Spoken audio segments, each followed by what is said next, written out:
ng Department of Transportation o DOTR Special Action and Intelligence Committee for Transportation o SAIC ang isang jeepney driver na namamasada sa May Taft Avenue. Ang dahilan, may nakapatong kasing tandang na manok sa ibabaw ng hood ng minamaneho nitong jeepney.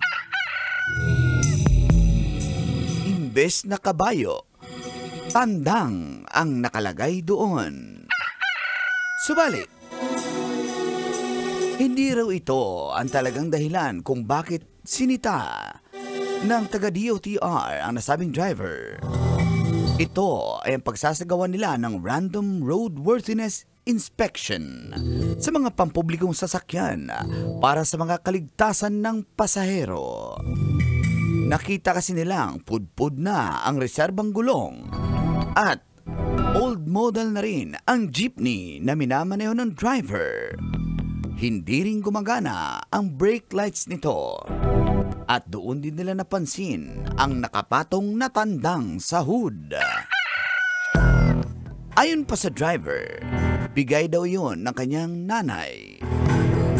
At nagsisilbing lucky charm o pampabuenas ang nasabing tandang. Gayunpaman, pinapaalalang nakakasagabal ito sa paningin.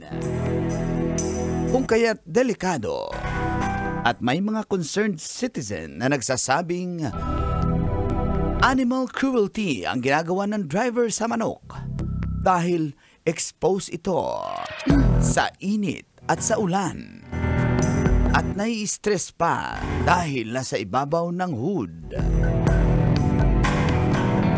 Ikaw kabisyo, anong masasabi mo? Yan ang ating siko. Sino ako? Sino ako? Kailangan pa bang i-memorize yan? Tugtugaok, basic. Morning ko. Morning, Tis. Kabisyo, feel good morning.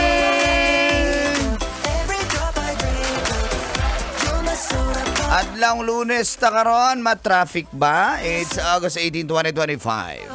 Sa oras na 7:29, kasama niya na certified Brave Boy, Uncle Dagoy. Kasama rin natin ang dahilan kung bakit ka nanonood ng radyo, your Tita Max, Tanya Chinita. Tanya Chinita. With the Mangkanor.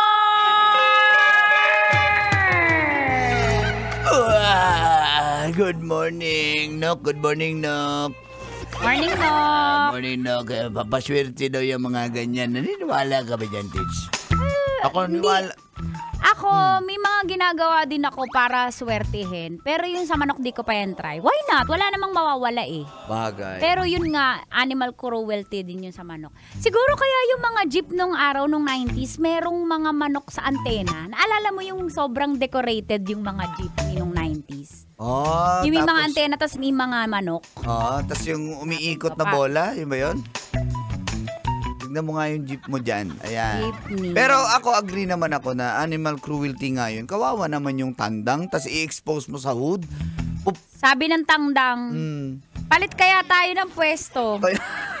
Kawawa diba? naman yung tandang. Oo. Kasi what if nadulas siya o diba, ma-slide siya o pagkahulog niya doon, masagasaan siya. Oo. Or yan, mainit tapos bigla siyang naulanan.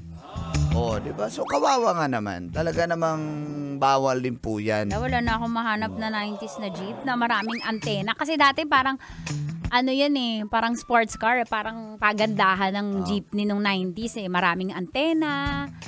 Maganda yung jeep niya dati nung 90s yan. Eh, wala na, naging bulok na kasi matagal na eh. Oo, sa bagay. Tsaka bawal na yung over-decorated. Hindi ko alam. Oh, bawal rin. Bawal na. Tsaka yung luma rin na jeep, pasensya na po, pero kung hindi nga siya roadworthy, kaya nga nag-inspect itong taga-DOTR na pagpudpud na yung mga gulong, delikado na rin po yan. Madulas yan, madidisgrasya, may mga pasahero. Pati brake lights, hindi gumagana. So talagang i-check ng DOTR yan na pag hindi hindi siya roadworthy, matitikitan ka. Agree ako. Kasi at minsan, papalitan. bilang isang motorista din, sa madaling araw umaalis po kami. Oo. Magugulat ka na lang, meron palang sasakyan sa harap mo, wala kasing ilaw, kaya hindi mo Yan. nakita. Talagang cause siya ng aksidente. Naka-minor pala siya o naka-stop Oo, na. Tas saka, may pasahero palang sumasakay, walang Brake light.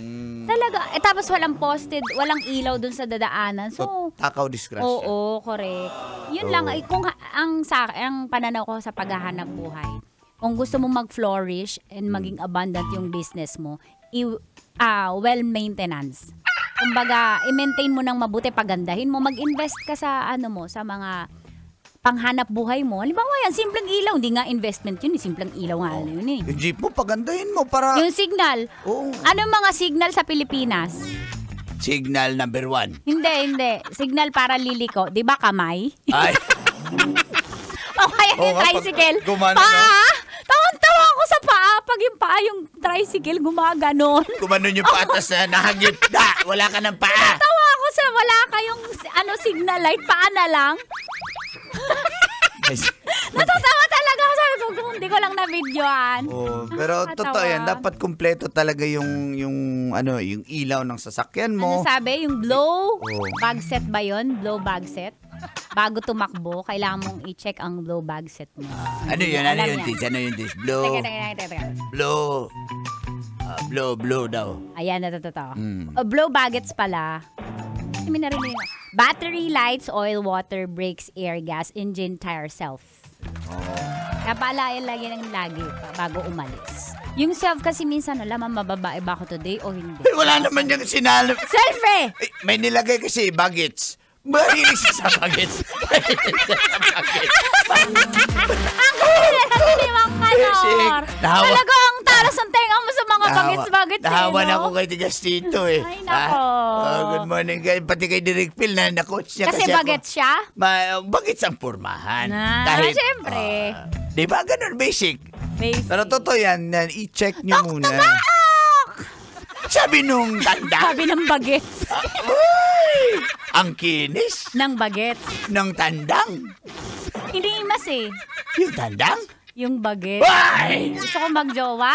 Ng bagets? Ng tanda. Talaga ha? Bantay ka. Ang tindi, ang haba ng balahibo. Nung tandang? Ng bagets. Uy! Nag-sib Nag-ship. ng balahibo. Nag-sib ng balahibo. Yung bagets? Yung tandang. Wow! Dali niya sa bet. Bet. Yung tandang? Yung bagets. Kaya Kabakunaan ng rabies. guys, saan kayo na papunta guys? Pwede magkanta na lang tayo guys. Ayan na. Sa zoo dalhin natin, I belong to the zoo daw. Ayan, sana. Sana sinabi mo. Kaya nga, ba't yun kasi sinasabi? Kung Sabi ng bembang... bagets, sabi ng bagets. Sabi ng manok. Diba sabihin nyo kung bembang lang, sabihin Hoy! sabihin nyo kung ano. Kantahan na nga lang tayo. Basta ha. Hanggang alas 9 pa po tayo mga kabisyon. Dito lang sa 90% Love Radio. Kailangan pa bang i-memorize yan? Basic!